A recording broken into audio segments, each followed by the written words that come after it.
everyone, welcome back to my channel. If you're new here, because I've seen that I've had a lot of new subscribers this week, thank you for subscribing and welcome. My name is Mina, and today I'm going to be telling you about the different varieties of tomato plants that I have. Now, I've never really grown any of these varieties. These are all heirlooms, and I ordered them all from Baker's Creek Seeds, and then I was given a bunch of seeds too. I know of these tomatoes, but I don't know a whole lot, so I'm going to be reading directly from the internet about these plants. What's also exciting is I got my bootstrap farmer order in today. So I got a bunch of these reusable pots, so I can use these year after year, and trays to set them in that don't have holes, so they're bottom watering trays. Now what's good about these, especially for tomatoes, is so they're going to get their water from the bottom, which is going to encourage root growth. And also the reason why it's so good for tomatoes is because you want to keep moisture off of tomato leaves as best as possible, because the moisture and the water on the leaves is what causes the diseases and the fungus and all that stuff to grow on the leaves. It's really good to do a bottom watering planter, and since we got a whole month before these tomatoes got to go in the ground, I'm going to be putting them in these to help with that. And also because the containers that I used, and I'll show you, I was strapped for money and strapped for time, so I was using this reused container that came from a greenhouse, but as you can see, they're shallow. They're even shallower in here. I mean, it's like they're in like that much dirt, so this is much better. They're going to get a whole lot more room to grow in these. I'll be able to plant them deeper, which will be better for the tomato plant. I have so many varieties of tomato plants. I just want to show you what they are and try to give you the best description that I can find on here. And then the season, you'll be able to follow along with whether or not I like them, and then next year I'll be able to pick which varieties are my favorite. Just keep growing them year after year and hopefully save some seed, which when I start seed saving, I'm going to show you how I'm going to do that too. This specific tomato plant I have right here is called a Japanese black trifle tomato. It's of Russian origin. It's a potato leaf variety, so as you can see, the leaves are not jagged like a normal tomato plant. That it's extremely prolific. The fruit gets up to like 6 ounces. They're mahogany colored, and I'll put up like a picture that I found on the internet here. And so it has greenish shoulders, and it's resistant to crack. Never had these. These were ones that were gifted to me, so I'm very excited. They look really healthy and really pretty. Like, some of the plants have like a purple color on the underside of the leaves there. This is one that I purchased. It's called a black creme tomato.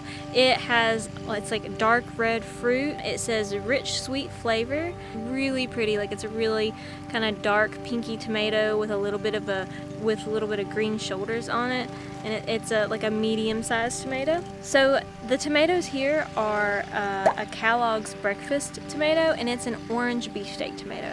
The second row that I have here is a Paul Robeson tomato. Like, it's super popular in the heirloom growing community. I've heard a lot of people talk about this one specifically. It is 7 to 10 ounce fruits. It says it's a red brick color, and it has a distinctive sweet and smoky flavor. Try all these tomatoes together side by side to see what the flavor profiles are, like how different they really are. The Paul Robeson tomato was named in honor of the famous black opera singer, star of King Solomon's Mines in 1937. Paul Robeson, an American, was also an equal rights advocate for blacks. This Russian variety was lovingly named in his honor. A lot of these seem to be of Russian origin. That's interesting. So the next tomato that I have in this flat here is called a hillbilly potato leaf tomato. So it's also got the round leaf like we saw in the Japanese trifle tomato. Brilliant yellow color with red marbling. Very large, rich, sweet flavor, and it's an heirloom believed to have come from West Virginia. I'm in Virginia, so pretty close to West Virginia. This little pot of tomato plants right here is blue cream berry, so it's like a cherry variety. They're really small. They're like a yellow cream color with like purple shoulders. So this was also gifted to me from my friend Amber at Lost Highway Homestead, and I'll link, she has a channel too, I'll link her in the description. Like I said, I've never grown any of these before, so if you're following along on the channel, you'll be able to see how they turn out and learn with me, because I I don't know, I've never grown these before.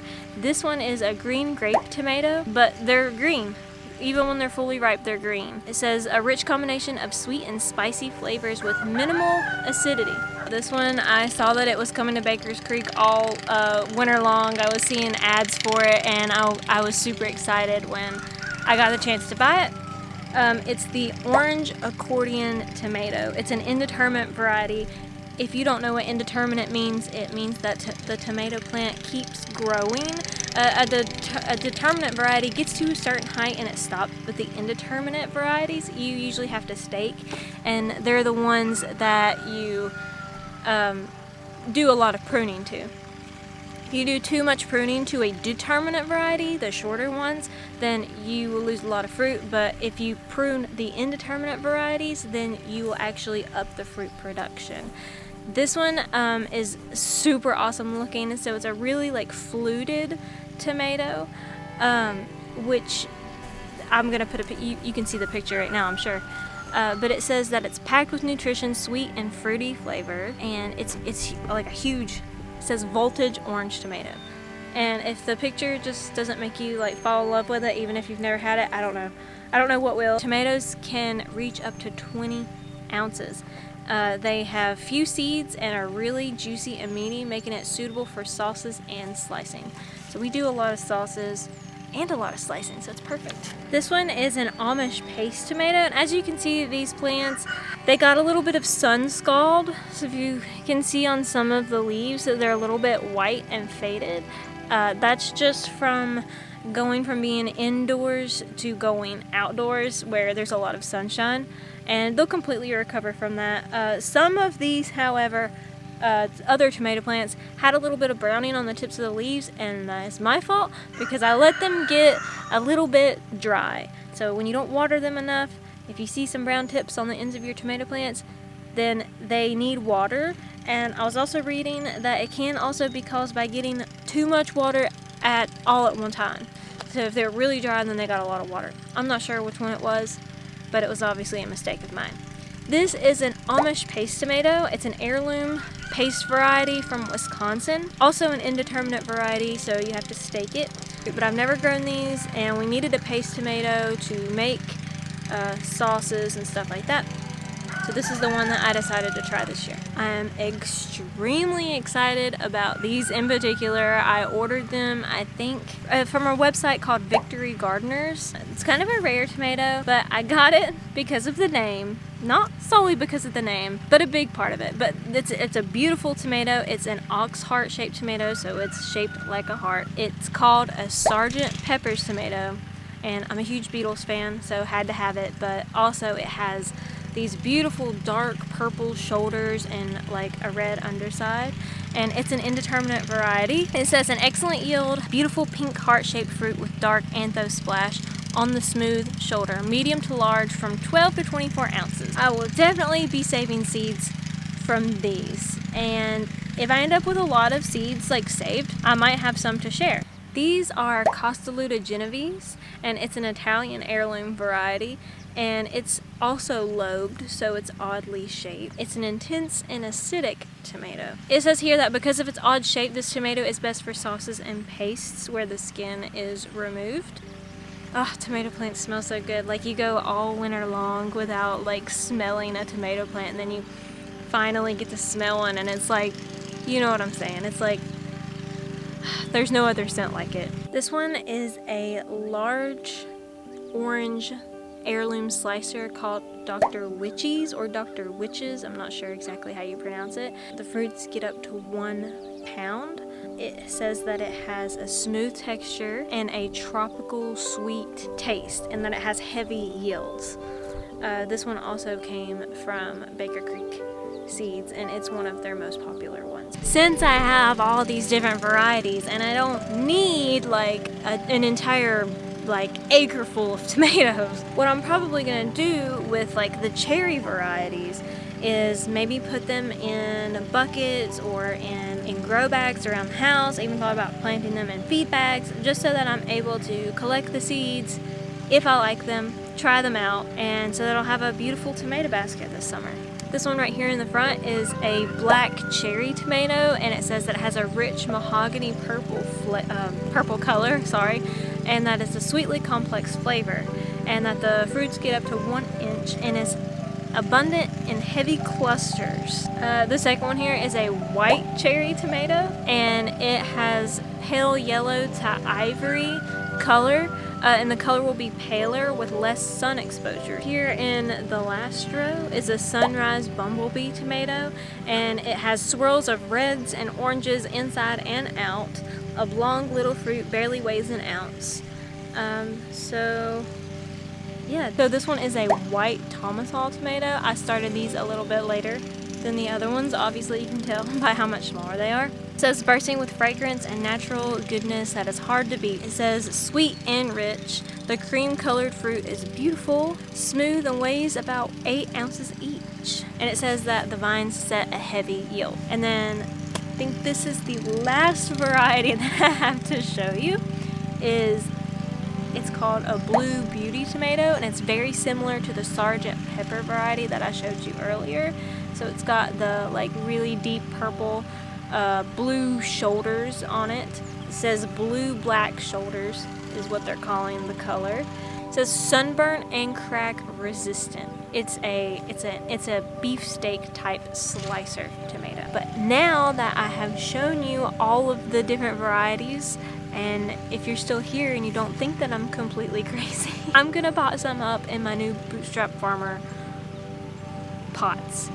Now the cool thing about these Bootstrap Farmer pots, the reason that I wanted them, is because they are reusable year after year after year. Like, they're super sturdy. This isn't something that's going to just like crack and fall apart after year one. Like, I can use these over and over and over again, and that is what attracted me to buy these. I got some of my tomato plants potted up into the new Bootstrap Farmer containers, and I just wanted to show you the difference between the silly shallow things that I was using before, which worked temporarily but definitely needed an upgrade. So you can see, like, they're just they're like in that much soil, and then now these are they're in a lot more soil. They're getting watered from the bottom. You can see the water in there, and this held 2 trays worth of these, so I was able to condense 2 trays worth of tomatoes, 2.5 actually, down to this one container here. I love it. I'm going to pot up the rest of these this week. I am sure that after I pot them, I'm going to see a lot of growth. There is a whole month before I'm able to put these out into the garden. So hopefully this will suffice for at least May 10th as our last frost date. And I'll keep you updated. Look how beautiful this rainbow Swiss chard is. And I've got the rest down here. And I'll show you what's going on up in the garden. So we've had a little issue with flea beetles since we put the Napa cabbage, the Hilton Chinese cabbage, in the ground. You can see the little bullet holes. That's flea beetles. I use neem oil, which is organic, to spray on there, and ever since I sprayed it, haven't seen another beetle, which is great, but I'm sad because the damage that's done to them has probably stunted them a little bit. These are just regular cabbages. And then this is the dinosaur kale. I've got a bunch of different kinds of kale, and the lettuce. The lettuce is doing great. I'm just building these beds as I go along, as I'm planting. This is spinach. It's doing good. No signs of any stress. There's some more lettuce that I planted yesterday, so they're a little shocked, but they're still doing good. And then I made this bed today and planted daikon radishes. So we see how those go.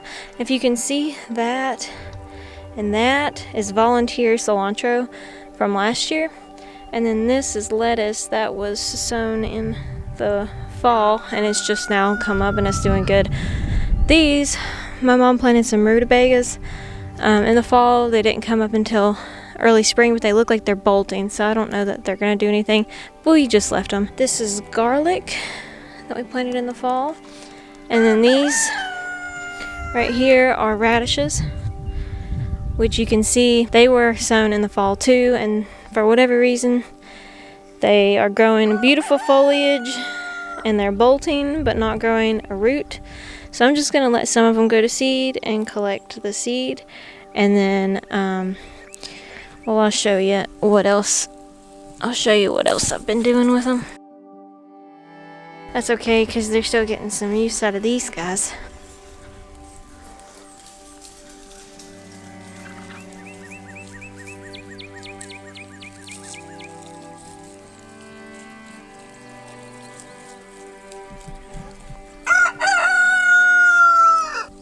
And here is the strawberry patch in our little perennial garden, and we have little baby strawberries. Or not baby strawberries, but we have blossoms. We have gooseberry bushes and flowers planted here, horseradish and lavender, and a bunch of dandelions, which we're leaving for the bees for now. I know, it's my hair. Thank you guys for watching, and don't forget to subscribe and comment and tell me what your favorite tomato to grow is and why, because I want to hear about it. I want to hear your experiences if you have grown any of these tomatoes that I mentioned today, and whether or not you liked them or they did well in your climate, or what your experience was with them. And I'll talk to you later. Bye.